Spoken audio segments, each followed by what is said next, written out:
शांति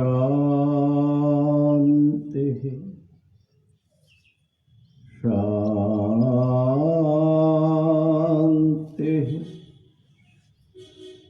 शांति।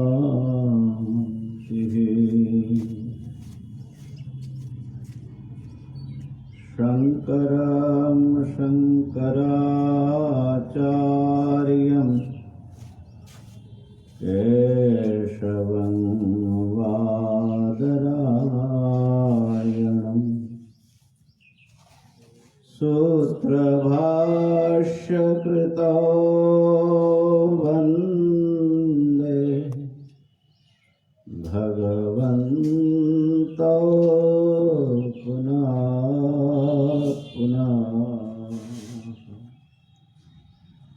ईश्वरो गुरुरात्मेति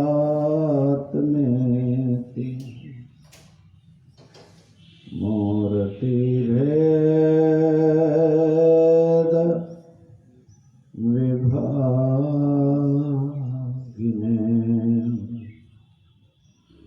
व्योमवद्व्याप्तदेहाय दक्षिणामूर्तये नमः। ॐ शान्ति शान्ति शान्ति।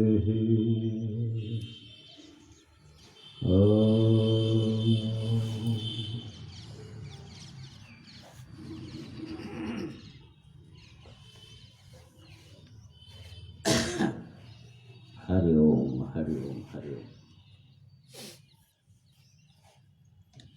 अध्यास भाष्य का अंतिम प्रसंग पर हम लोग पहुंचे हैं।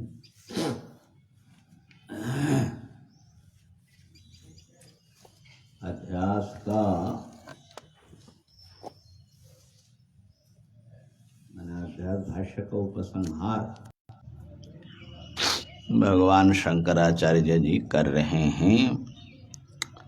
अध्यास की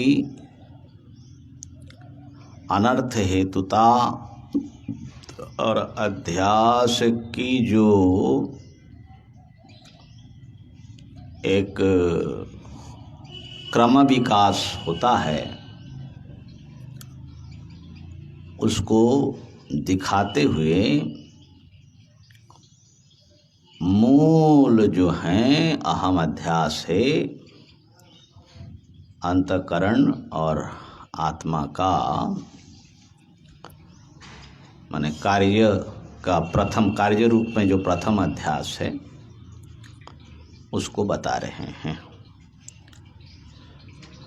अध्यासो नाम अतस्मिंस्तद्बुद्धिरित्तवोचाम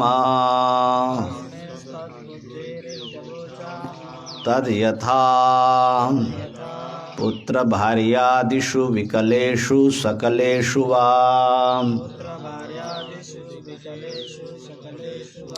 अहमेव विकलः सकलो वेति बाह्य धर्मान आत्मनि अध्यस्यति तथा देह धर्मान स्थूलोऽहं कृशोऽहं गौरोऽहं तिष्ठामि गच्छामि लङ्घयामि चेति तथा इन्द्रियधर्मान् मूकः काणः क्लीबः बधिरः अंधोऽहमिति तथा अंतःकरणधर्मान् काम संकल्प विचिकित्सा अध्यवसायादीन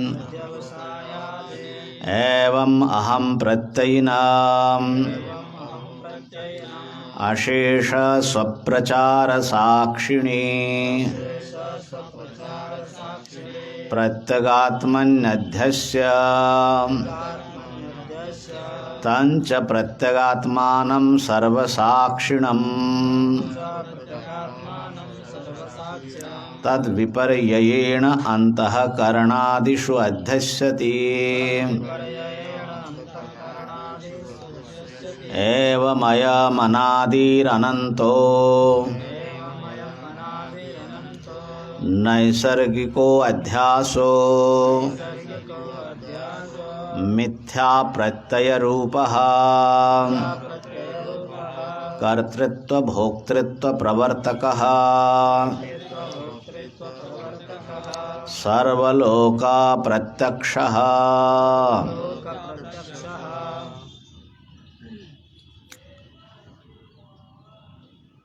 तो बाह्य धर्मों का व्यक्ति अपने में अध्यास करता है।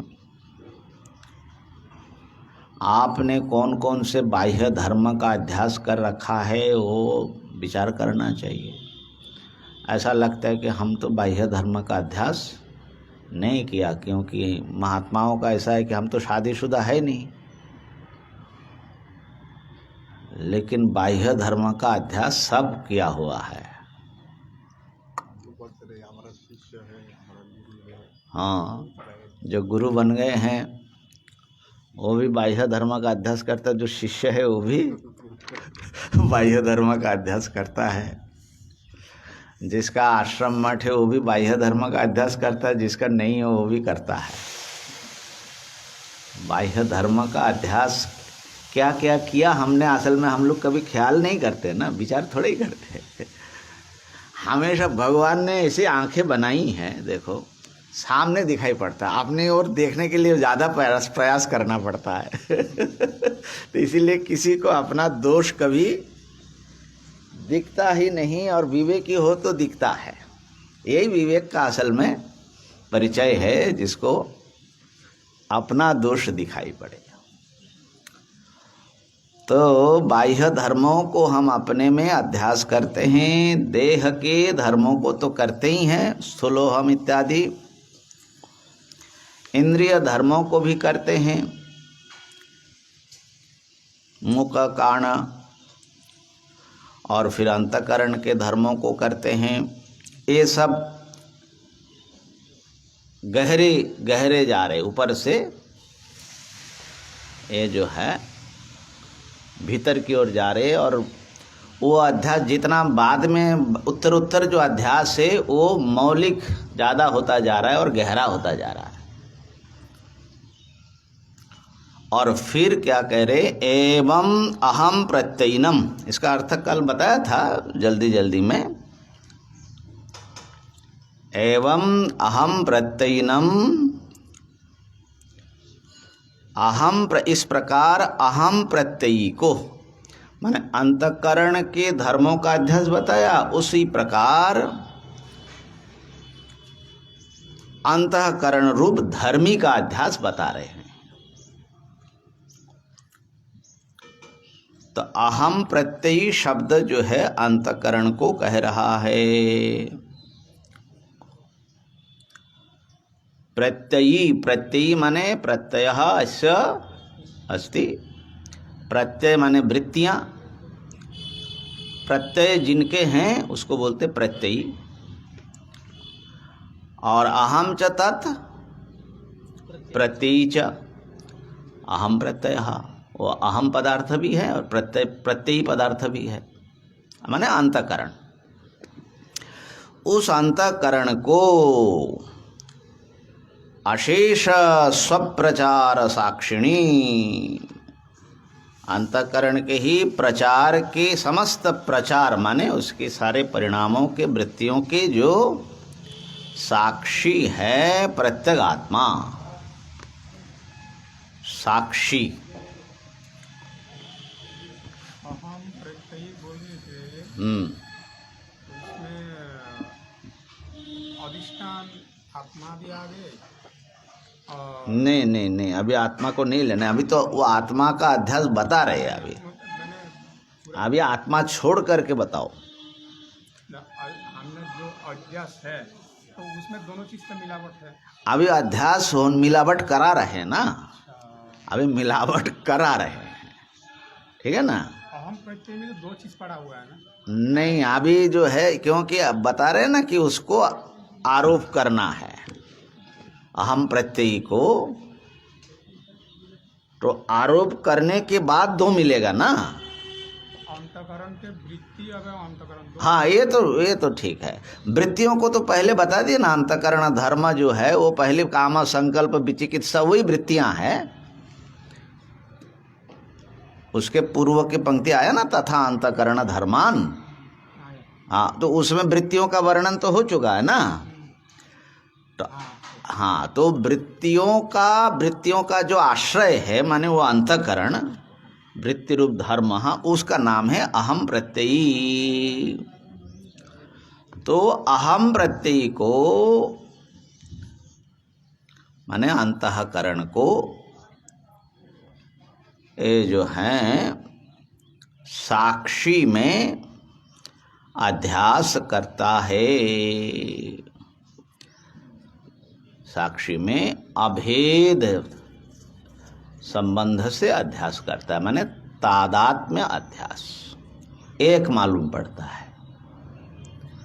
अंतकरण के धर्म जो है वो धर्माध्यास है, वो धर्म के रूप में मालूम पड़ता है, माने भेद संबंध है ना।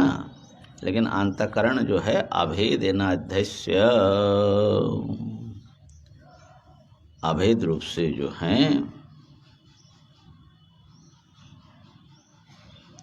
अंतःकरणम, अभेदेन अध्यस्य अध्यास करके फिर उसके धर्मों कामादि का अध्यास करता है, ऐसा समझना चाहिए।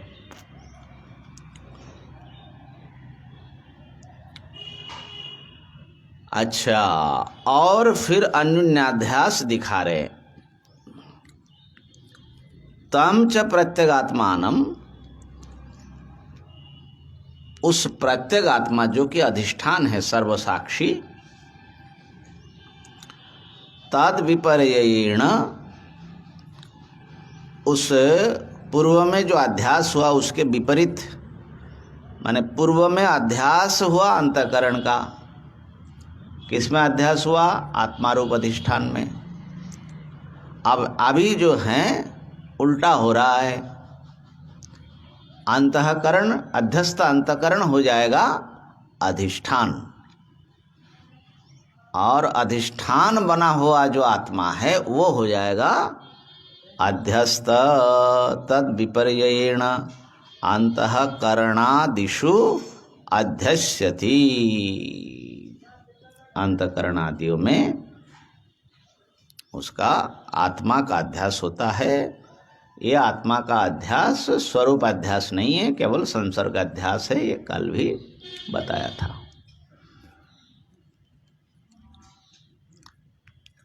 तो दोनों अध्यास क्यों मानना पड़ता है, इस पर इसे तो हम लोगों ने एक बार चर्चा तो किया था। अन्योन्य अध्यास क्यों मानते हैं, माने एक ही अध्यास होता है अधिष्ठान में, इदम पदार्थ में सर्प का अध्यास हुआ, और उल्टा भी कैसे अध्यास हो जाता है, माने सर्प में इदम पदार्थ का अध्यास ऐसा क्यों माना जा रहा है? यह सर्प ऐसा बहुत होता है। हाँ, तो यह सर्प है, माने यह में सर्प का अध्यास हो गया।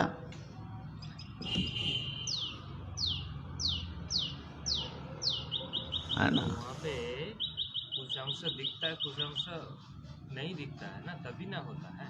हाँ, जो दिख रहा है उसको भी तो आपको पकड़ के ही बोलना पड़ेगा ना। जब आप अध्यस्तों को भी विशेषण माने बोलेंगे, तब जो अधिष्ठान है उसका भी जो जितना अंश दिख रहा है उसको पकड़ के ही ना बोलेंगे। बोल तो रहे हैं अयम सर्पः, यह पदार्थ सर्प है, तो यह पदार्थ तो सत्य है, उसमें सर्प का अध्यास, तो एक ही अध्यास दिखता है ना। तो अध्यक्ष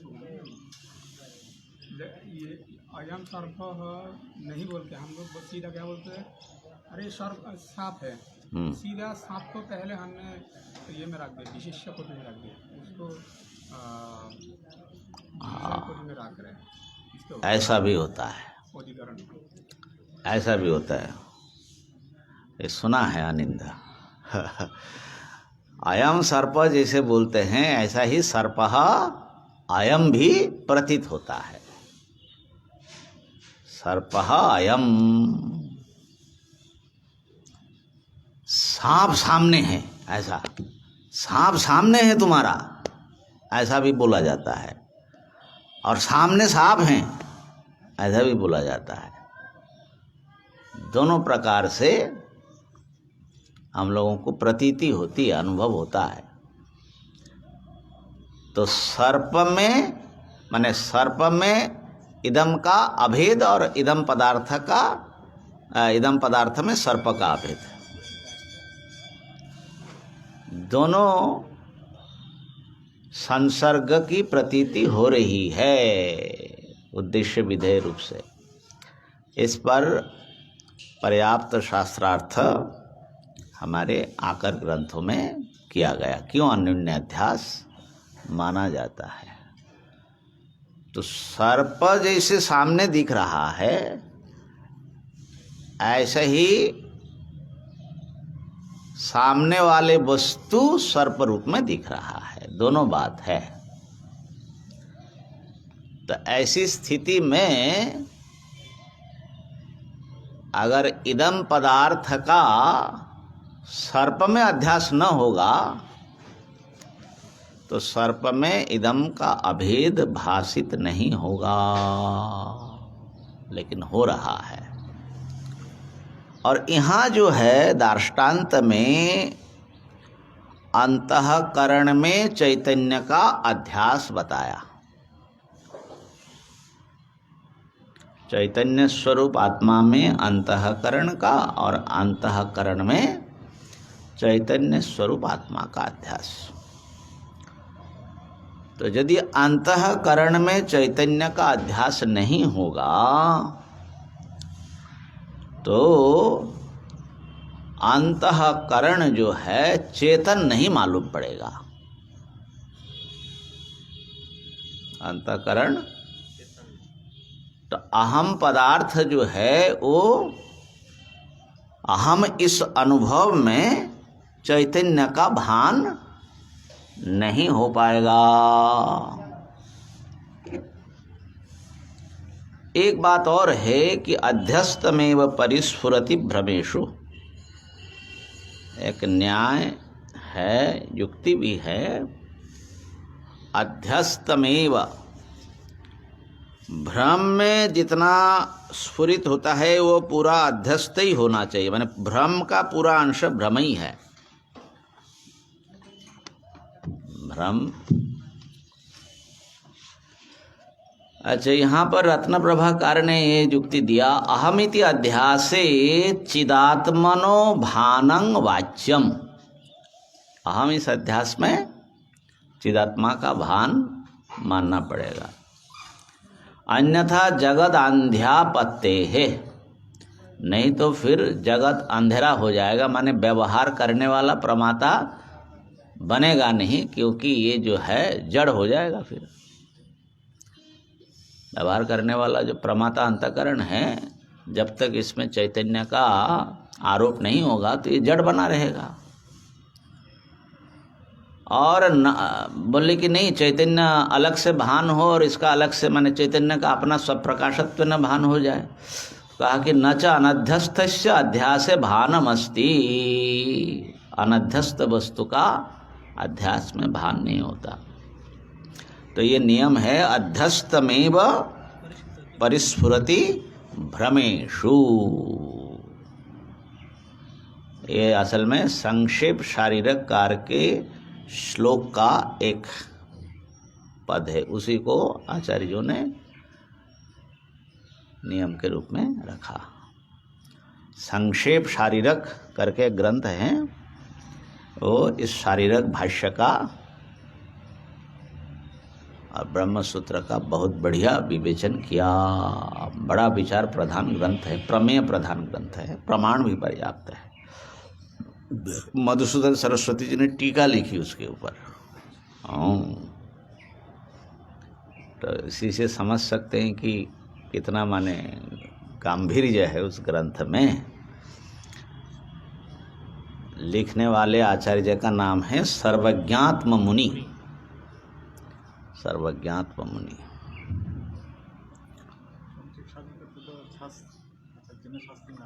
हाँ, शास्त्री में एक विकल्प रूप में एक विवरण प्रमेय संग्रह या तो संक्षेप शारीरक। तो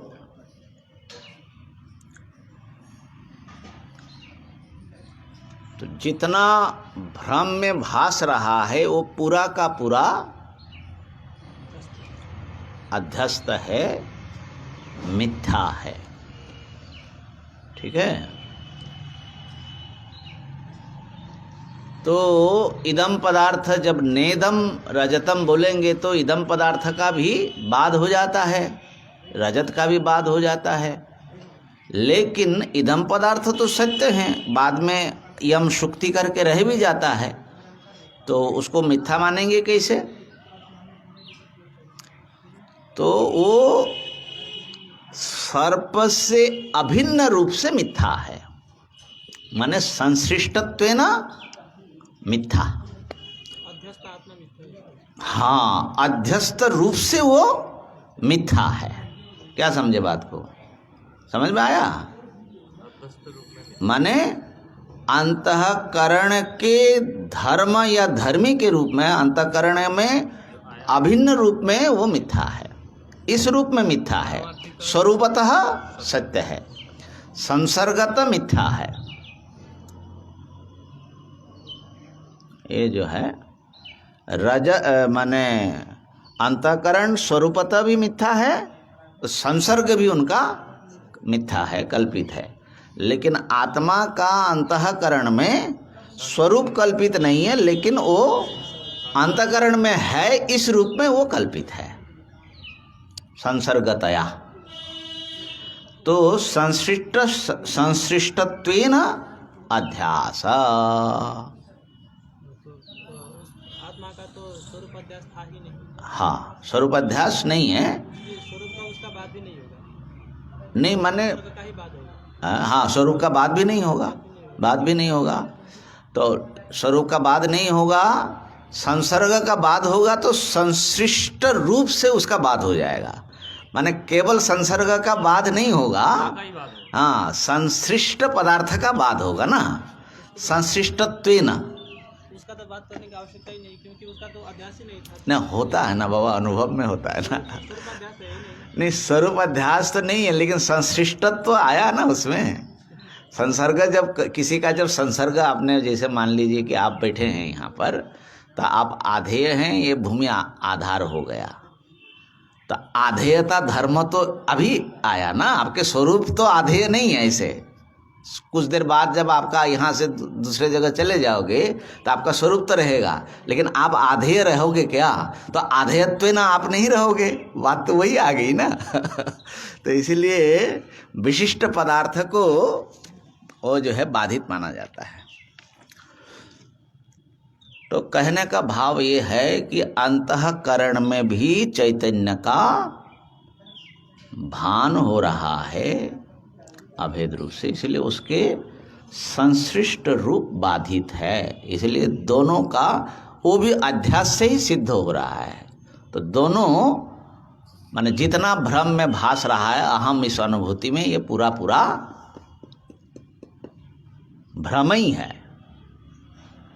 बात पकड़ में आ रही है ना?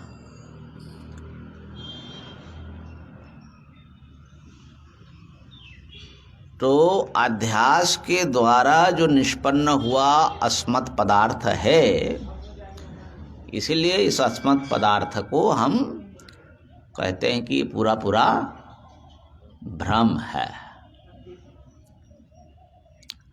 यद्यपि उसके भीतर एक अधिष्ठान तत्व हैं, लेकिन वो पारमार्थिक, लेकिन वो अधिष्ठान तत्व भी इस समय संश्लिष्ट रूप से दिख रहा है, इसलिए उसका जो रूप दिख रहा है वो भ्रम ही है। इसलिए इसको बाध करने से ही वो असली रूप, बाध करते हुए असली रूप का आविष्कार होगा, या असली रूप का आविष्कार होगा तो ये बाधित हो जाएगा। जैसे स्वप्न में आपने अपना कोई रूप देखा कि ये मैं हूँ, तो वो मैं जो है जिस रूप में आप देख रहे हो, जब जागते हो तो उसको इनकार करते हो कि नहीं? पूरा पूरा, अरे नहीं मैं था ही नहीं वहाँ पर, ऐसा इनकार करते हैं कि नहीं? तो इसका मतलब है कि उसके पूरे को ही आप बाध कर देते हो ना। अच्छा, तो इस प्रकार से यहाँ पर अन्योन्याध्यास का एक प्रसंग था और आवश्यक है, माने अधिष्ठान का संसर्ग अध्यास भी आवश्यक है। अच्छा, अब एक शब्द पर ध्यान दीजिए, तद विपर्ययेण अंतःकरणादिषु, आदि पद आया है अंतःकरण आदियों में, तो आत्मा का अंतःकरण में अध्यास,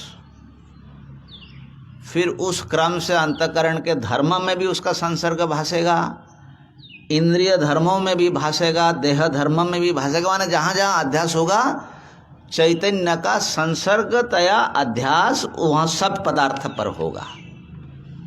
वो उसी समय होता है, लेकिन यहाँ पर पहले एक क्रम से, माने पहले स्वरूपतः अध्यासों का भगवान भाष्यकार ने बताया ना, तो इसलिए यहाँ पर आदि पद से सबको एक साथ में कह दिया।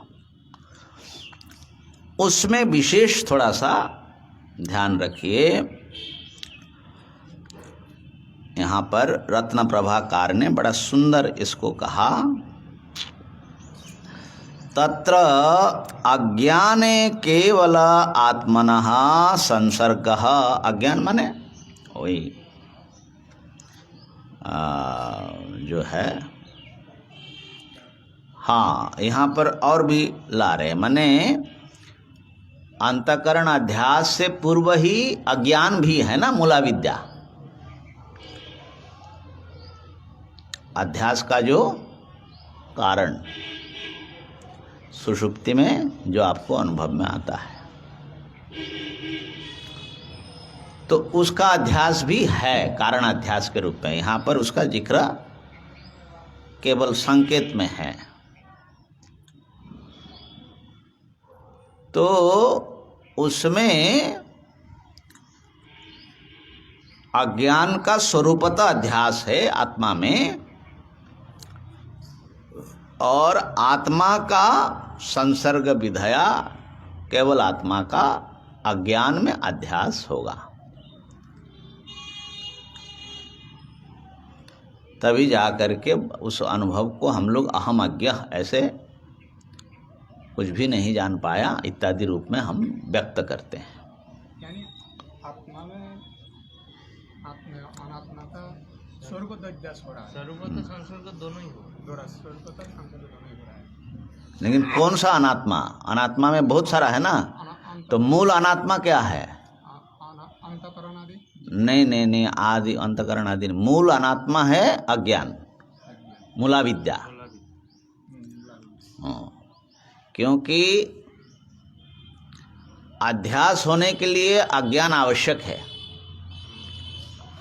यदि आपको शुक्ति रस्सी का ज्ञान हो जाए पहले ही, अज्ञान न रहे, तो सर्प वहाँ दिखेगा नहीं, भ्रम होगा, सर्प भ्रम। रस्सी का ज्ञान पहले ही हो जाए तो नहीं होगा। तो रस्सी का अज्ञान होना भ्रम के लिए जरूरी है कि नहीं? ऐसे ही आत्म विषयक जो अज्ञान है, आत्मा को ढक करके जो बैठी, वो आत्मा में आत्माश्रित आत्म विषयक अज्ञान है। हम नहीं जानते, माने मैं अज्ञानी हूँ। किसको नहीं जानते हो? बोले अपने को। माने विषय भी अज्ञान का मैं ही हूँ और आश्रय भी मैं हूं। यह है मूल अज्ञान। तो मूल अज्ञान किस पर आश्रित है? शुद्ध आत्मा में। और मूल अज्ञान किसको ढांका है? शुद्ध आत्मा को, माना आत्मा के शुद्ध रूप को। तो संक्षेप शारीरक कार का एक बहुत प्रसिद्ध, उनके कारिकाएं प्रायः प्रसिद्ध है बहुत व्याख्या परंपराओं में। आश्रयत्व विषयत्व भागिनी निर्विभाग चितिरेव केवला।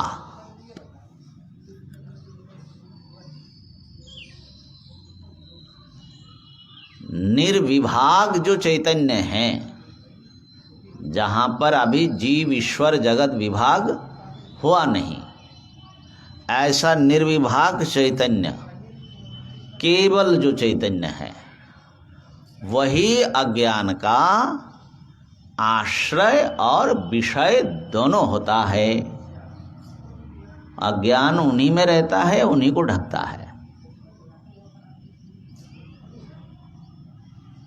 भामतीकार के मत में अज्ञान का आश्रय या अध्यास का आश्रय जीव है। जीव तो भैया अध्यास के बाद बनेगा, तो जीवाश्रित कैसे होगा वो? तो उसका उनका अपना प्रतिपादन प्रक्रिया है, समझे ना। ये दो मत है। शुद्ध चैतन्य अज्ञान का आश्रय विषय है, और भामतीकार के मत में शुद्ध चैतन्य विषय है अज्ञान का, माने अज्ञान ब्रह्म विषय का ज्ञान है, लेकिन आश्रित है जीव में। आश्रय जीव, विषय ब्रह्म। ये सब बातें धीरे धीरे दिमाग में घुसेगी, खाली हम तो थोड़ा संस्कार डाल रहे हैं आप लोगों को। तो संक्षेप शारीरक कार का युक्ति है, नहीं पूर्व सिद्ध तमसो, पूर्व सिद्धो तमसो नहीं पश्चिमो भवति आश्रयो नापि गोचरः। अंधकार अज्ञान पूर्व से सिद्ध है। अहम अध्यास से पूर्व से अज्ञान होना चाहिए, अनादि है अज्ञान। तो जो पहले से है वो बाद के उसके कार्य रूप में आया हुआ किसी पदार्थ का आश्रय से कैसे रहेगा? उसका आश्रय तो पहले से ही चाहिए ना। तो पूर्व सिद्ध जो अज्ञान है, पर में आया हुआ ज्ञान से सिद्ध होने वाला किसी पदार्थ, उसका न तो आश्रय हो सकता है ना विषय हो सकता है। ये उनकी मूल युक्ति है। अच्छा, तो यहाँ पर आइए मूल में, अज्ञान जैसे स्वरूपतः संसर्गत आत्मा में अध्यस्त है मूला विद्या, इसी प्रकार अज्ञान में आत्मा का संसर्ग अध्यास है। अब जो है मन में आत्मा का जो अध्यास होगा वो कैसा? वो भी संसर्ग होगा, लेकिन किस आत्मा का? शुद्ध आत्मा का नहीं। ना ना ना ना ना, इतना जल्दी आप मत बात को जो है वहाँ तक मत ले जाइए। अज्ञान तो अंतःकरण उत्पत्ति से पूर्व से हैं, वो अज्ञान निर्विभाग चैतन्य में आश्रय विषय के रूप में है। लेकिन अज्ञान से जब अंतःकरण उत्पन्न हुआ तो उस अंतःकरण में भी आत्मा का संसर्गतया भान होगा। अहम इस अनुभूति तो तभी होगी ना। वहाँ पर आत्मा का, कौन से आत्मा का अध्यास होगा? शुद्ध आत्मा का नहीं। हाँ, क्यों फिर संसर्ग नहीं? कौन से आत्मा का संसर्ग अध्यक्ष जो अज्ञान के साथ हाँ, क्यों? माने उसका अधिष्ठान कौन है? अधिष्ठान शुद्ध आत्मा अंतःकरण का अधिष्ठान नहीं हो सकता। मूला विद्या विशिष्ट ये बात पकड़ में आई माधवानंद जी? माने क्या है, जैसे मान लो कि आप जब तक देह के साथ में अपने को नहीं मिलोगे, एक नहीं समझोगे, तो देह का गोरापन या कालापन अपना नहीं समझ में आएगा। तो गोरापन कालापन का जो आरोप करोगे, उससे पूर्व में देह से आपको एक होना पड़ेगा ना। तो देह से एकत्व आपन्न होकर के आप उस धर्म में भासोगे ना। तो ये जो है, इस प्रकार से अध्यास का क्रम चल रहा है। तो जब इंद्रिया में जब अध्यास हो गया आत्मा का, हाँ, अविद्या और अंतःकरण, यही बात तो कहना है। देखिए, हाँ, ये जो आपने अनात्मा में संसर्गता के हिसाब से हाँ। जो आत्मा का अध्यास हो रहा है, हाँ, हमने उसका कारण पूर्व अध्यास हाँ, अध्यास का कारण भी मान सकते हैं। हाँ, बिल्कुल है ही है। पूर्वाध्यास नहीं होगा तो उत्तराध्यास कारण नहीं हुआ। नहीं आ पाएगा। तो उसका स्वरूप अज्ञान ही आपका नहीं है तो अंतःकरण कहाँ से होगा? अंतःकरण ही नहीं उत्पन्न हुआ तो अंतःकरण के धर्म कहाँ से आएगा? अंतःकरण के धर्म ही नहीं है तो इंद्रिया कहाँ से आएगी? तो ये तो वही है, एक अध्यास होने के बाद दूसरा अध्यास उसका कार्य है। फिर वो दूसरा अध्यास पैदा हो गया तो उसका बाल बच्चे फिर बढ़ रहे हैं, ऐसा। तो उस अध्यास को क्या नाम देंगे? कौन सा? जो मूल ज्ञान के साथ जो आत्मा का जो अध्यास हुआ, पहला जो अध्यास होता है, हाँ। वो वस्तु में जो अध्यास होता है, वो अनादि अध्यास, कारणाध्यास, उसके बाद उसका नाम है कारणाध्यास। उसके बाद आएगा अहम अध्यास। हाँ, उसके बाद आएगा अहम अध्यास। अच्छा, वो कार्यों में प्रथम हो गया। पहले जो अनादि संसर्ग तया इत्यास, संसर्ग शब्द लगाना संसर्ग भी अनादि है उसकी। हाँ, पहले जो जुष्मदस्मत् प्रत्यय गोचर है, जहाँ पे हम लोग का हुआ, हाँ। वहाँ पे जो प्रश्न आया था, जो भेद का अग्रहण हो रहा है, हाँ, तो वहाँ पे कहाँ तक भेद के लिए बता रहे थे? अंतःकरण में जो आया हुआ चैतन्य के बारे में बता रहे थे कि मूल अज्ञान के ना वहाँ तो अहम अध्यास पर ही विचार हुआ। हाँ, वो तो पूरा अहम अध्यास पर विचार है ना, इसलिए उसको बताया ना, मिथ्या ज्ञान निमित्त। मिथ्या ज्ञान उस अहम अध्यास में निमित्ततया आया हुआ ना। वो मतलब उसके मूल में भी कारण अध्यास है ना। अहम अध्यास तो कार्य अध्यास, अध्यास के लिए चर्चा वहाँ पे नहीं हो। वो माने संकेत में कारण के रूप में वहाँ बैठा हुआ है ना। तो मनसी, मन में अज्ञानोपहितस्य आत्मनः संसर्ग, ये शब्द यहाँ पर दिया। अज्ञान उपाधि से युक्त आत्मा का मन में संसर्गतया अध्यास होगा, माने अहम पदार्थ में। अर्थात अहम पदार्थ में आत्मा का भान होगा, लेकिन वो आत्मा जो है अज्ञान मिश्रित आत्मा का ही उसके ऊपर, मन के ऊपर भान होगा, क्योंकि वही अधिष्ठान है। अधिष्ठान का ही संसर्ग भान होगा। बात पकड़ में आ रही है ना।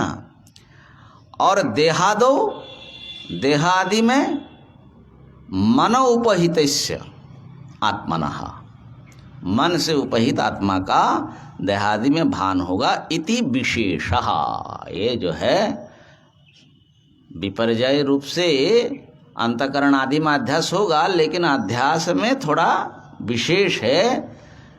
केवल अज्ञान में तो केवल आत्मा का संसर्ग अध्यास होगा, लेकिन जैसे मन में आएंगे तो अज्ञान उपहित आत्मा का संसर्ग अध्यास, और देह में जाएंगे तो अज्ञान उपहित और मन, बल्कि मन उपहित आत्मा का उसमें अध्यास होगा। ये जो है, हाँ, इस प्रकार से दोनों तरफ से अध्यास होने से क्या हुआ? एवं आत्मनि बुद्ध्यादि अध्यासात, आत्मा में बुद्धि आदि का अध्यास हो गया, होने से कर्तृत्व आदि लाभ। अब आत्मा कर्ता भोक्ता बन सकेगा। ठीक हो गया, कर्तृत्व आदि लाभ हुआ। और बुद्ध्यादो जो आत्मा अध्यासात, बुद्धि आदि में कर्ता भोक्ता रूप अंतःकरण में आत्मा का अध्यास होने से चैतन्य लाभ, चैतन्य का माने वो चेतन मालूम पड़ेगा। तो अहम चेतनः कर्ता भोक्ता, ये जो पूरा हम लोगों का अनुभव है, इस प्रकार से अनुभव ये दोनों प्रकार के अध्यास से बनेगा। ठीक हो गया। ये जो है इस पंक्ति में था थोड़ा सा माने झंझट था, इसे ऊपर ऊपर से देखने से पता नहीं लगता है। एवं अयम अनादिरनन्तः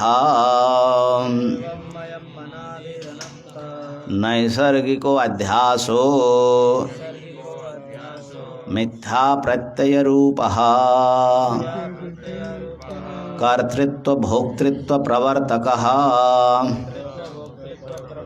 सर्वलोक प्रत्यक्षः। अब अध्यास का उपसंहार कर रहे हैं। एवं ये जो जिसका वर्णन हुआ इस प्रकार जो अध्यास है, जो मूल से लेकर शाखा प्रशाखा तक मिल करके जो एक आत्मा अनात्मा माने देह आदि के साथ जो ये प्रमाता बना हुआ है, ये अध्यास जो है अनादि और अनंत है। हाँ, अनंत कैसे, बल्कि अनादि भी कैसे? अहम अध्यास तो होता है तो अनादि भी तो नहीं जचेगी ना। नहीं, अनादि भी कैसे होगा? अहम अध्यास तो होता है ना, जो होता है वो अनादि कैसे? मूल अज्ञानी होगा खाली। कब हुआ पता नहीं चल रहा है इसलिए ना, लेकिन अनंत लेकिन हुआ अगर कब हुआ भली पता नहीं, लेकिन हुआ अगर तो अनादि तो नहीं होगा। जो हमारा जो सृष्टि और मृत्यु को लेकर हो रहा है, मेरा कितना जन्म हो मुझे भी तो पता नहीं है। हाँ, मैंने आप लोग जो कहना चाह रहे हो वो है प्रवाह रूप से अनादि। हाँ, प्रवाह माने ये सिलसिला जो है एक अध्यास का तो शुरुआत है, ये जो अहम अध्यास है इसकी शुरुआत है। आज जब जगे थे तब से शुरू हुआ, लेकिन इसका संस्कार पूर्व दिन में भी था। पूर्व दिन में एक अध्यास था, उसी का संस्कार लेकर के पैदा हुआ ना। तो सिलसिला जो है माने प्रवाह जो क्या है उसका कोई शुरुआत नहीं है। लेकिन यहाँ पर कैसे लगा रहे देखिए, यहाँ कह रहे कि अनादि अनंत, अनादि इसलिए हैं अनादि अविद्यात्मकतया कार्याध्यासस्य अनादित्वम। यद्यपि ये कार्य हैं, ऐसे सीधा सीधा इसको अनादि कहना ठीक नहीं है, लेकिन जो घड़ा होता है, आखिर घड़ा होता क्या? मिट्टी तो होता है। तो मिट्टी पर ध्यान दोगे तो घट के जन्म से पूर्व से ही वो विद्यमान है, बल्कि उसी को ध्यान दे करके तो सत्कार्यवादियों ने कार्य उत्पत्ति से पूर्व ही सत माना है कि नहीं माना। तो उस दृष्टि से अनादि अविद्यात्मकतया कार्य अध्यासस्य अनादित्वम। ठीक हो गया माधवानंद जी? क्योंकि उसका जो कारण है अहम अध्यास का वो अनादि अज्ञान है। तो अनादि अज्ञान से ही तो वो अज्ञानी तो वो अहम अंतकरण रूप में आया। तो इसीलिए उस दृष्टि से देखो तो वो अनादि है। अनादि से उत्पन्न हुआ इसलिए वो अनादि है। अनादि से उत्पन्न हुआ माने अनादि से उत्पन्न होकर के कोई टुकड़ा निकल गया ऐसा नहीं है। वो अनादि पदार्थ ही उस रूप में अलग से आया है ना, परिणाम है ना। तो इसलिए वो उस हाँ वही अहम हो गया, अज्ञानी तो अहम हो गया और क्या है? अनादि का ही एक अलग रूप मात्र है। तो उस अर्थ में वो अनादि हो गया। अध्यास का एक नाम है अज्ञान है, और वो अज्ञान अनादि है। हाँ ठीक है। उस अज्ञान का हमने अहम वृत्ति करके, जो ज्ञान को नहीं जान के हमने अहम वृत्ति करके उनको व्यवहार कर रहे हैं। इसी से ज्ञान अज्ञान दो प्रकार हो गए। ज्ञान का हमने ज्ञान प्रकार से नहीं जानते हैं, उसको अज्ञान के रूप में हमने अहम करके जो अपना व्यवहार चला रहे हैं, वो जो अज्ञान तो अनादिकाल से सिलसिला को चले गया। ठीक। तो और अनंत कैसे? अनंत कैसे होगा? तो ज्ञानम बिना ध्वंसाभावात् अनंत्यम, माने अनंत्य जो है इसका मतलब ज्ञान होगा नहीं कभी। ज्ञान कभी नहीं होगा नहीं बता रहे। ज्ञान होने के बाद ज्ञान के बिना ये अंत कभी नहीं होगा ये बता रहे। आप उल्टा क्यों लगा रहे हो? अनादि शांत होना चाहिए। जिसका कोई अंत ही नहीं है उसको ना अनंत कहते हैं। तो ज्ञान ने बिना ना अंत यश ऐसा अर्थ कहाँ से आएगा? हाँ, ऐसा इसलिए लगाना पड़ेगा क्योंकि ज्ञान से इसका अंत देखा गया, और ज्ञान के बिना अभी मान लीजिए अनादि अनंत शब्द कैसा है, अभी तक तो है कि नहीं ये अध्यास, अभी तक अंत हुआ तो अभी तक क्या है अभी तक का क्या है बताओ अनंत है कि नहीं। और अभी तक कितना काल बीता पता है आपको? अभी तक अनादि है, अभी तक अनंत नहीं हुआ, अनंत तो कभी नहीं होगा, तो अनंत कहा जा सकता है। हाँ, लेकिन देखो, माने हमारा एक दूसरा पॉइंट हम बता रहे, इसको ध्यान देना। हम सोचते हैं कि हम काल के एक मध्य बिंदु पर हैं, उससे पूर्व हमारा सब अतीत है और सामने आने वाला भविष्य है। ऐसे ही हम लोगों का काल के बारे में अवधारणा है, ठीक है। तो यहाँ बैठ कर के जब हम देखते हैं तो इससे पूर्व सारा अतीत, तो हम देख रहे हैं कि इस अज्ञान का कभी आरंभ नहीं है। तो आरंभ जो नहीं है वो कितने हजार, कितने लाख, कितने करोड़, कितने अरब खरब काल उधर गया, ये हम पूछना चाह रहे हैं। काल का एक नाप में अगर एक परिमाण बताओ, वो अवधि जो है कहाँ तक जाएगा?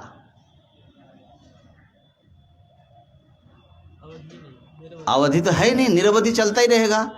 तो मतलब आज से अगर आप दौड़ना शुरू करो उस अवधि तक पहुंचने के लिए, कब तक दौड़ोगे?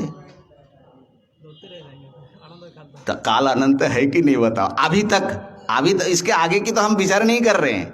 अभी तक कितना काल बीता? तो काल बड़ा विचित्र पदार्थ है ना भैया।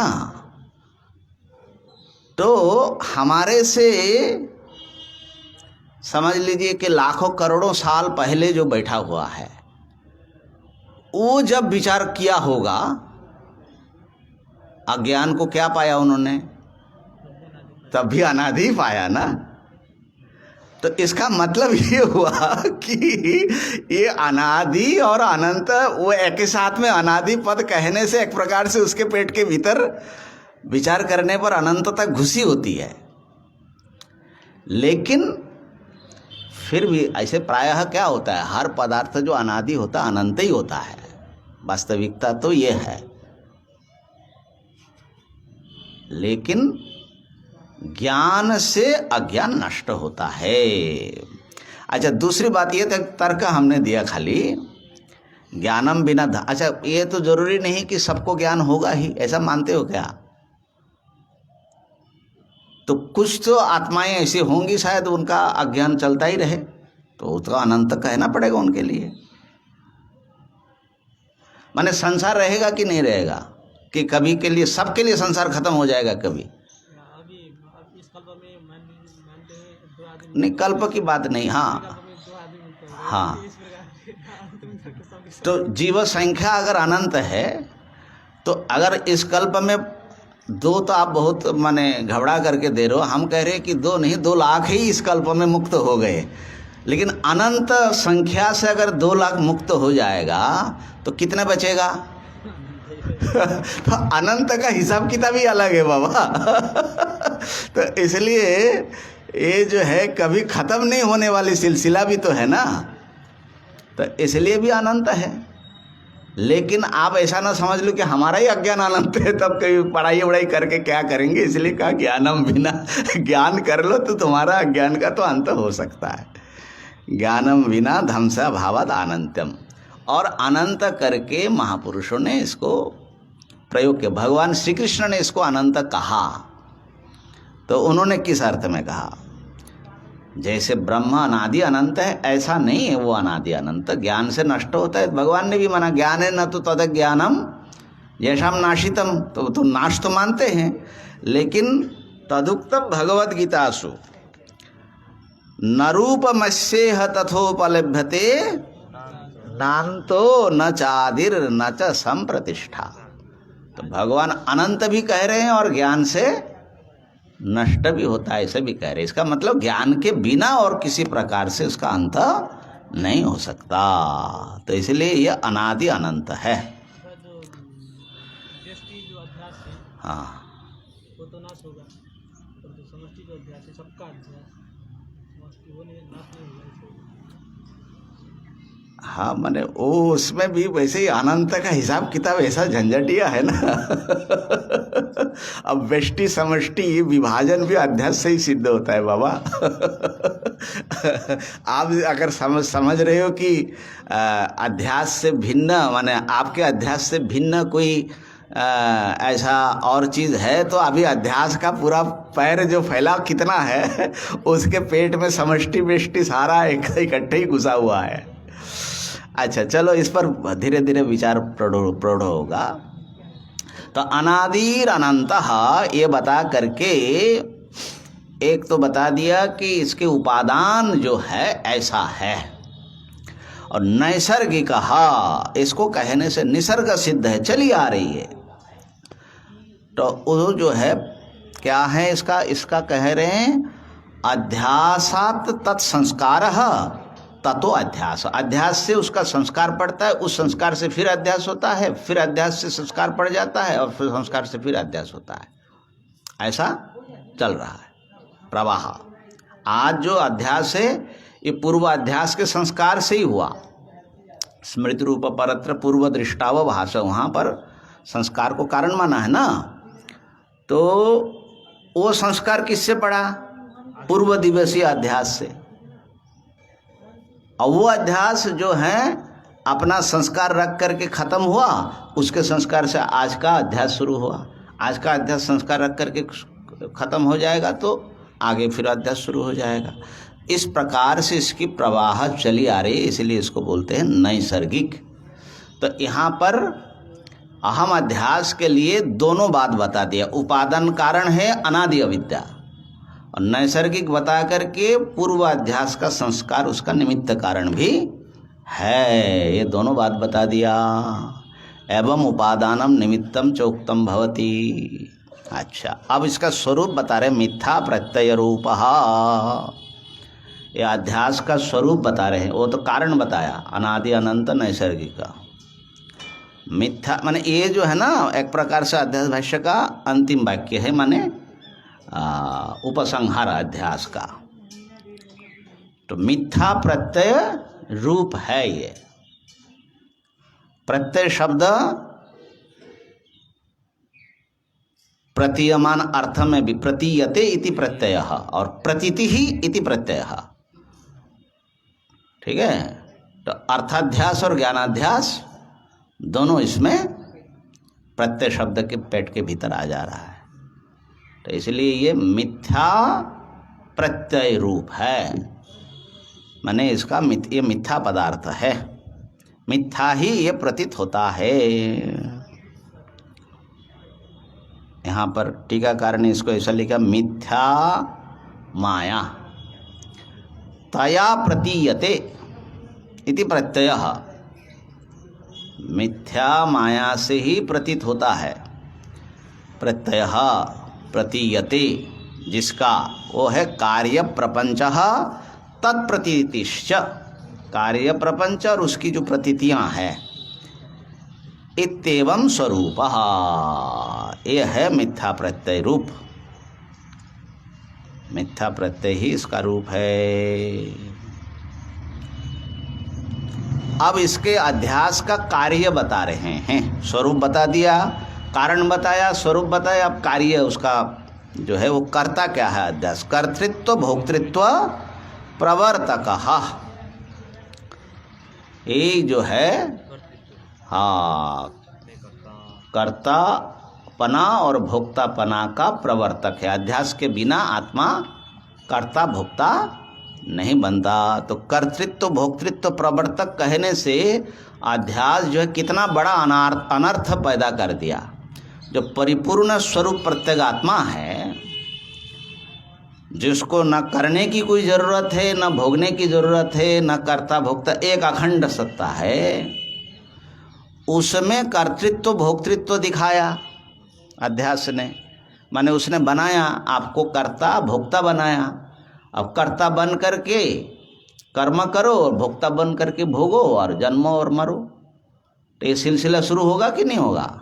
तो इसलिए अध्यास जो है वो कितना बड़ा नुकसान हमारा कर रहा है आज तक। ये भ्रांति, कर्तृत्व भोक्तृत्व प्रवर्तक, और ये जो है इसमें तो सर्वलोक प्रत्यक्ष, सब के प्रत्यक्ष अनुभव में आ रहा है कि अहम, ये जो है साक्षी से सिद्ध हो रहा है कि मैं कर्ता भोक्ता हूँ, ये हमको सबको पता है। और कर्तृत्व अनुभव करके करना पड़ता है, भोक्तृत्व अनुभव करके भोगना पड़ता है। बल्कि भोक्तृत्व अनुभव करते हैं, अरे हमको भूख लगी है, हमको खाने की आवश्यकता है, तो भोक्ता बन गया। अब भोक्ता बन गया तो फिर रुक नहीं सकते, भोक्ता बन करके। मने भूख लगी, ठीक है भूख लगी है, ऐसा होता है क्या? कर्ता बनना ही पड़ेगा। भोजन मिला तो खाओगे, भोजन नहीं मिला तो भोजन कमा करके खाना पड़ेगा। तो भोक्तृत्व में रुकता थोड़ा ही है खाली। तो भोक्ता कर्ता ये दोनों बनाने वाला ये अध्यास है सर्वलोक प्रत्यक्ष। ये जो है सब लोग इसको प्रत्यक्ष ही जानते अपने अनुभव से, फिर भी अनुमानादि इसमें जो तर्क आदि दिया गया उसके संभावना को दृढ़ करने के लिए दिया गया। सर्वलोक प्रत्यक्ष। अच्छा, अब जो है इस अध्यास भाष्य के साथ में वेदांत शास्त्र को और ब्रह्म सूत्र को जोड़ रहे हैं। माने वही यही अभी जो बात बताएंगे इसका अनर्थ है, तो इसी बात को ध्यान में रख करके इतने देर तक भाष्यकार ने प्रवचन किया अध्यास के ऊपर, इसलिए उसको उपद्घात माना जाता है ना। एक कहना है, इनको ये सिद्ध करना है, ये वाक्य अभी इसको सिद्ध करने के लिए उन्होंने वहां से जुस्मद अस्मद से शुरू किया।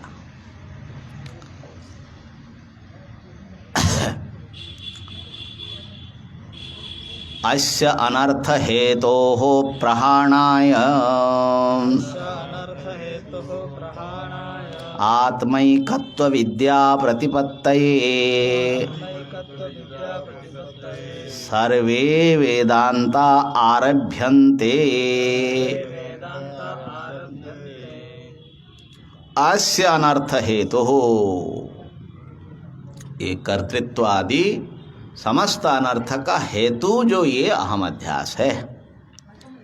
अस्य अनर्थ हेतु हो, अस्य अनर्थ का कारण, क्योंकि मान लो कि अनर्थ हेतु ना होता, अध्यास ठीक है भ्रम है, अगर उससे हमको कोई तकलीफ नहीं है तो उसको प्रहाण करने के लिए हम क्या प्रयत्न करेंगे।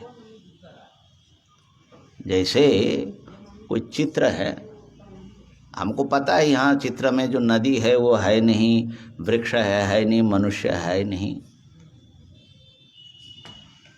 तो उसका फिर भी ऐसा दिख रहा है, हमारा मनोरंजन हो रहा है, तो उसको नष्ट करने का कोई प्रयत्न करेगा। लेकिन वैसा देखने से अगर हमको बहुत बड़ा भारी तकलीफ हो रही है तो तब तो कुछ और करना पड़ेगा। तो अध्यास जो है खाली अध्यास मात्र से वो जो है उसको नष्ट करने में प्रवृत्त होते, ऐसी बात नहीं है। अध्यास अनर्थ का कारण है, इसलिए हमारे सारे दुख का जड़ है। ऐसा अनर्थ है तो हो, ये अनर्थ का कारण है, क्योंकि वो कर्ता भोक्ता बना करके पूर्व परिपूर्ण सच्चिदानंद स्वरूप आत्मा में दुख का अनुभूति करा रहा है।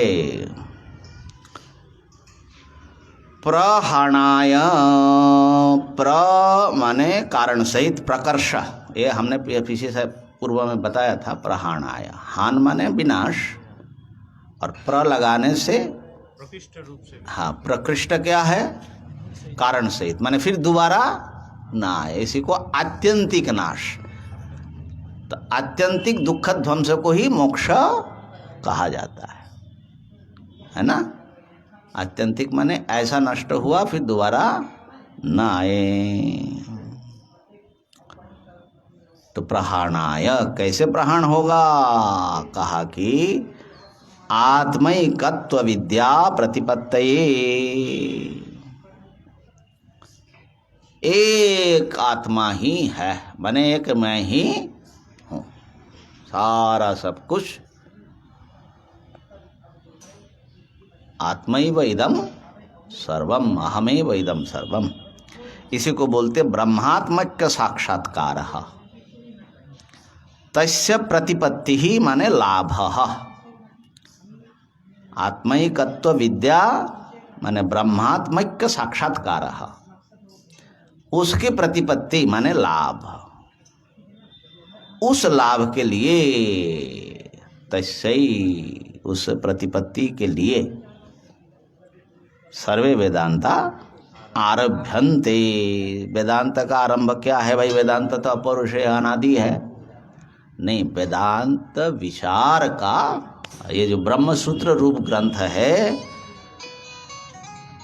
आरभ्यन्ते माने अधिकृत्य विचार्यन्ते, अधिकार करके माने उसको विषय बना करके विचार किया जाता है। इस ग्रंथ में वेदांत आरभ्यन्ते प्रदर्शयिष्यामः। तो ये अर्थ है सारे वेदांत का। तथा वो जो प्रकार है, वयम अस्याम प्रदर्शिष्याम, अस्याम मीमांसायाम प्रदर्शिष्याम, हम लोग इसमें दिखाएंगे सूत्रकार भाष्यकार आदि मिल करके कि यही समस्त वेदांत का तात्पर्य अर्थ है, मुख्य प्रतिपाद्य है। अन्य बातें इसी के लिए आई हुई है। अन्य बात है प्राणोपासना आदि का भी कन प्रत्यय हैं, कोई लोग कुत्सित अर्थ में प्रयोग उसको लेते हैं। कुत्सितम शरीरम, कुत्सित माने जड़ हैं, नाना धातुओं से युक्त है, सुख दुख देने वाला है, इस अर्थ में। शरीरकम कन प्रत्यय का अर्थ है कुत्सितत्वात्।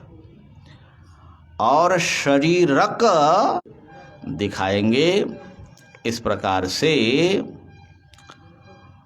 अध्यास का प्रतिपादन करने से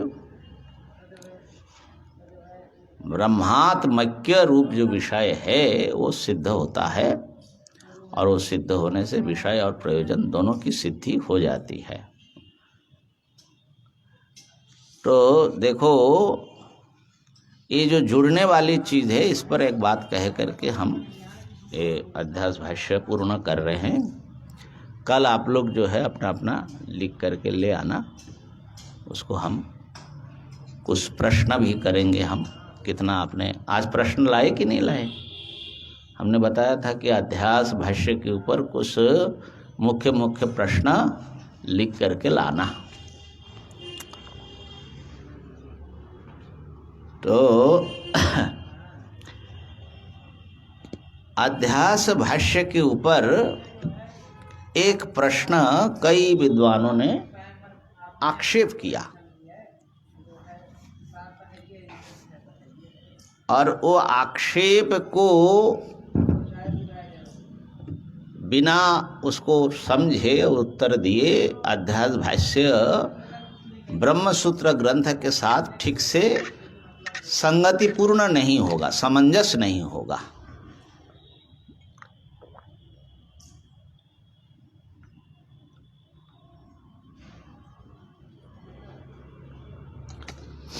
तो लोगों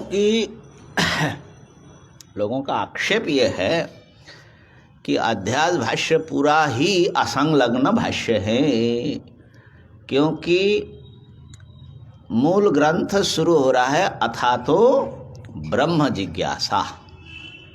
तो आप अगर व्याख्यान लिख रहे तो आपको कहाँ से शुरू करना है? अथ शब्द का वर्णन से। अथवा मान लीजिए कि ठीक है, अथ नहीं, कम से कम उस सूत्र में आए हुए जो पद हैं या उसमें आया हुआ जो भाव है उसी से आपको शुरू करना पड़ेगा। न करके आप कहाँ से अध्यास को पकड़ लिया? तो ये तो बोले उत्सूत्रम इदम, उत्सूत्र माने सूत्र बहिर्भूत, सूत्र का पदार्थ आपने वर्णन नहीं किए सद्य भाष्य में। उत्सूत्रितम इदम, उत्सूत्रम इदम माने बनारस में जब शास्त्रार्थ होता है तो एक बात कही जाती है, आप अपदार्थ बोल रहे हैं। बांग्ला में भी ऐसे बोलते, तुम अपदार्थ हो। असल माने जो बोल रहे हो उसका कोई सिर पैर नहीं है, तो आप अपदार्थ बोल रहे हैं। माने पद में माने जो सूत्र या जो भी व्याख्यान आपको करना है श्लोक आदि का, उसके पद से निकले वो अर्थ, उससे किसी भी प्रकार से संबंध ही नहीं है, तो उसका वर्णन करोगे तो असंगत बात होगी कि नहीं होगी? तो अपदार्थ बोल रहे बोलते हैं। तो एक बार जो है हमको ऐसा कहा, बनारस में नहीं, हरिद्वार में, बड़े अच्छे विद्वान ने कहा, क्योंकि हम जो व्याख्यान करते हैं वहाँ पर ज्ञान यज्ञ में, तो बृहदारण्य के कुछ चल रहा था। बोले आप तो पद पदार्थ बोलते ही नहीं हैं, आप अपदार्थ बोलते हैं। हाँ, तो मैंने कहा कि ये बात सही है कि क्योंकि अगर पद पदार्थ करने लग जाए तो बृहदारण्य कभी पूरा एक महीने में पूरा नहीं हो सकता। एक महीने माने एक घंटा मिलेगा हमको, और खाली पद पदार्थ तो व्याकरणों के लिए ठीक है, या जो संस्कृत सीखना चाहे, लेकिन जो आए हैं उनको तो आत्मविचार के लिए आया है। तो हम पदार्थ नहीं बोलते, हम सीधे वाक्यार्थ बोलते हैं। अच्छा, उनको बात बड़ी जची, बड़े अच्छे महापुरुष थे, सरल भी थे, एकदम ऐसा, हाँ वाक्यार्थ बोलते आप, ठीक बात है। तो कई बार जो है पदार्थ न बोलना भी गुण भी होता है। तो यहाँ पर अध्यास भाष्य में भाष्यकार अपदार्थ बोले, अगर हम मान भी ले अपदार्थ बोले, लेकिन अपदार्थ होते हुए भी उस पदार्थ की सिद्धि के लिए जितना जरूरत है उतना बोल दिया। यह अध्यास भाष्य में, इसके बिना जो है वो पदार्थ सिद्ध ही नहीं होगा, ये हम बता रहे। तो यहाँ पर सूत्र से कैसे ये जुड़ रहा है, उसको आप लोगों को हमने इसे बताया है बहुत बार, आपके दिमाग में आ गया होगा, लेकिन फिर भी विद्वान लोग आक्षेप करते रहते हैं। और हमने आपको बताया था ना, आधुनिक एक ये तो रामानुज मध्य इन लोगों का तो आक्षेप है ही है कि ये जो है कहाँ ब्रह्म जिज्ञासा की बात कर रहे, ब्रह्म विचार, और कहाँ शुरू किया जुष्मद अस्मद प्रत्यय गोचर, ब्रह्म कोई दिख ही नहीं रहा है कहीं पर भी, है ना। अच्छा, चैतन्य महाप्रभु के नाम से भी एक ऐसा आक्षेप चैतन्य चरितामृत ग्रंथ में आता है। वहाँ ये चैतन्य महाप्रभु के मुख से ये निकाला है ब्रह्मसूत्र भाष्य के लिए कि व्यासेर सूत्रेर अर्थ सूर्येर किरण, व्यास के सूत्र का अर्थ सूर्य के किरणों के समान है, माने इतना प्रकाशमान है।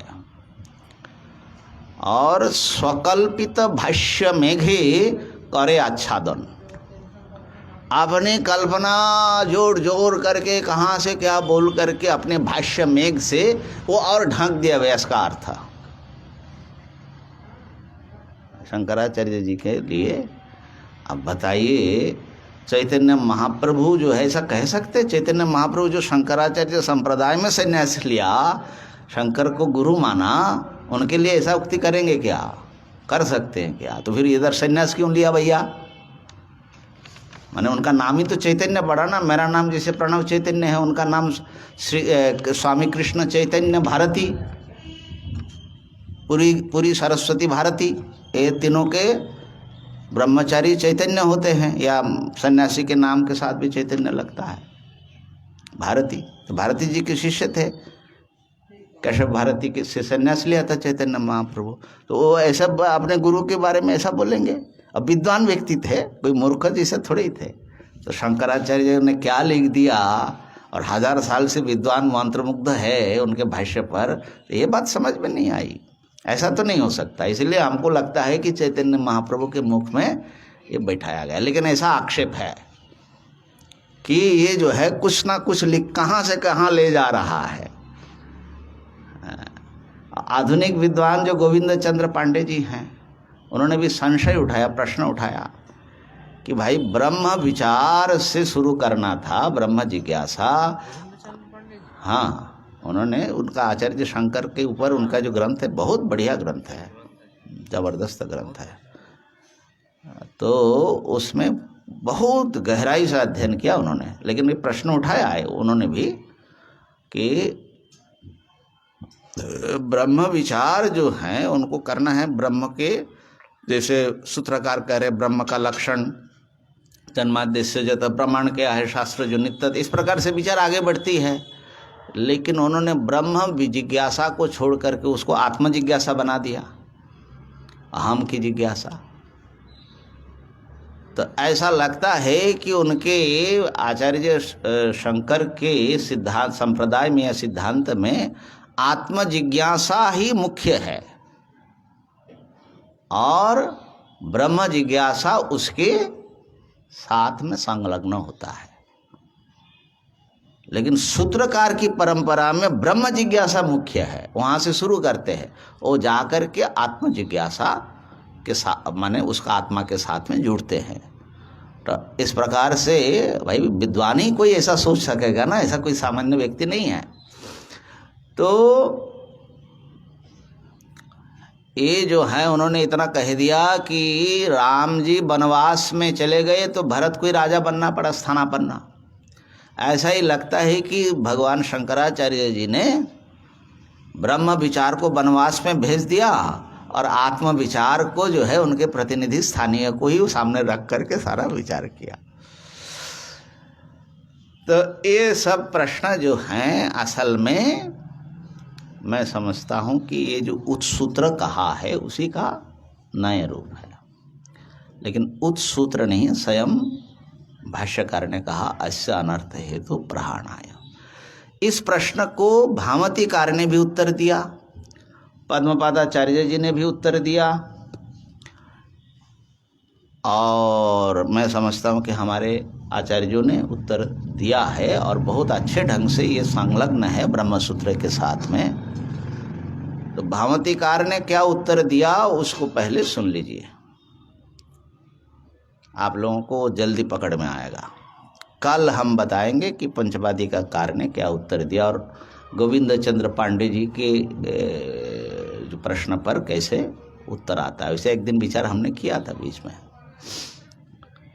तो भामतीकार ने कहा कि ब्रह्म अथातु ब्रह्म जिज्ञासा, ये सूत्र है। तो जिज्ञासा का विषय कौन है? ब्रह्म है। तो ब्रह्म के विषय में जिज्ञासा करे, ये सूत्र का साधारण अर्थ है। तो ब्रह्म के विषय में जिज्ञासा तभी, किसी भी विषय में जिज्ञासा तभी हो सकती है जब उस विषय में संशय हो और उसके निर्णय का कोई प्रयोजन सिद्ध होता हो। ये शुरू ही किया उन्होंने, यह खलु जद असंदिग्धम अप्रयोजनम च न तत् प्रेक्षावताम प्रतिपित्सा गोचर। भामतीकार की प्रथम पंक्ति है ना, अथ जद असंदिग्धम अप्रयोजनम च न तत् प्रेक्षावताम प्रतिपित्सा गोचर। जो असंदिग्ध वस्तु है उसके ऊपर विचार बुद्धिमान लोग नहीं करते, भाई वो निर्णित है। और मान लो संदेह भी हो किसी चीज पर, उसका कोई खास मतलब नहीं है तो उस पर भी विचार नहीं करते।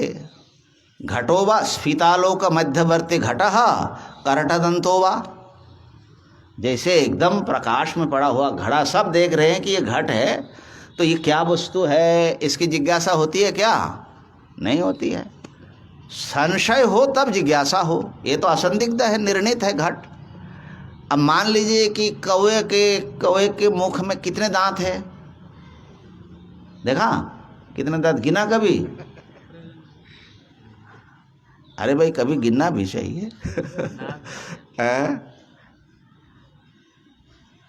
अब है कि नहीं है वो तो बिना देखे जो है, इसका मतलब तुम्हारा कोई प्रयोजन था। चोंच नहीं रहेगा। लेकिन ये सब संशयी बात है, जब तक दिखाओ ना ऐसा ना तब तक निर्णय नहीं होता।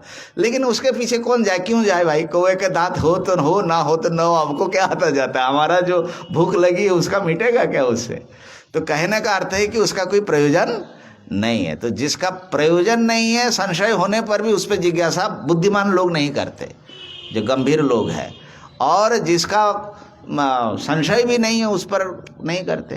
तो आप कह रहे कि ब्रह्म जिज्ञास्य है, इसका मतलब है कि ब्रह्म संदिग्ध भी है और ब्रह्म जिज्ञान का कोई प्रयोजन भी सिद्ध होता है। लेकिन ब्रह्म तो संदिग्ध है ही नहीं है। क्यों? क्योंकि आत्मा का ही नाम है ब्रह्म। बृहत्वाद बृंहनट्टाद वा तमैव ब्रह्मेति गीयते। आत्मा ही ब्रह्म कहा जाता है। अयम आत्मा ब्रह्म। और ये जो है मैं हूँ करके, ये आकीट प्राणी भिन्न मात्रेभ्य, कीड़े से लेकर के सबको पता है कि मैं हूँ और कौन मैं नहीं हूँ। तो यहाँ पर बिल्कुल आत्मा अनात्मा में भेद ग्रहण है। उनसे अलग करके मैं अपने को सबसे अलग करके जान रहा हूँ। इससे सुनिश्चित आत्मज्ञान और क्या होगा? तो इसलिए ब्रह्म रूप जो आत्मा वो असंदिग्ध है सभी प्राणियों के लिए। तो असंदिग्ध है तो ब्रह्म विचार कर्तव्य, ब्रह्म जिज्ञासा क्यों कैसे होगा? जिज्ञासा होगी ही नहीं। और जब आत्मा को जानते ही हैं, ज्ञान है ही है, उससे हमारा कोई दुख कष्ट मिटा नहीं। इसका मतलब है कि आप जो कहना चाह रहे कि ब्रह्म ज्ञान से समस्त तुम्हारे दुख निवृत्ति हो जाएगी, तो झूठे ही कह रहे हैं आप। क्योंकि ब्रह्म ज्ञान माने आत्मज्ञान हमको है, ये गलत सिद्ध हो कि ये तुम नहीं जानते हो। ठीक है ना? तो ये गलत तभी होगा जो हमारा जानना भ्रम हो, माने अध्यास हो, अध्यस्त हो ये। इसीलिए अहम ये अध्यासात्मक है, इसको भाष्यकार ने सिद्ध किया। तो जब अहम को कर्ता भोक्ता परिच्छिन्न जीव रूप में जानना, ये ज्ञान अनुभव हमारा गलत है, ये सिद्ध हो गया, तो हमारा स्वरूप क्या है फिर? पढ़ो वेदांत तो जिज्ञासा जगेगी। तो जिज्ञासा सूत्र में जिज्ञासा की सिद्धि के लिए, माने विषय की सिद्धि के लिए और प्रयोजन की, इसका मतलब है कि तुम जो जानते हो इससे तो तुम्हारा ये भ्रम जानते हो, तो सही जानने से तुम्हारा दुख मिटेगा और न जानने से क्या क्या कष्ट है ये बताया। तो इसलिए अध्यास भाष्य जो है, सूत्र में आए हुए जो जिज्ञासा है उसको, माने विषय प्रयोजन को उपादान करते हुए वो जो है सूत्र का व्याख्यान शुरू कर रहे हैं। तो क्या ये उत्सूत्रितम है, सूत्र बहिर्भूत है, या सूत्र से कोई असंलग्न वस्तु? अरे इसके बिना तो ब्रह्म विचार चल आगे ही नहीं बढ़ सकता। इसीलिए ये भामतीकार ने उत्तर दिया, इसीलिए ये जो है उत्सूत्रित नहीं है। वही इसलिए अंतिम पंक्ति में वो भाष्यकार ने जोड़ दिया, अस्य अनर्थ हेतु प्रहाणाय आत्मैकत्व विद्या प्रतिपत्ते सर्वे वेदांता आरभ्यन्ते।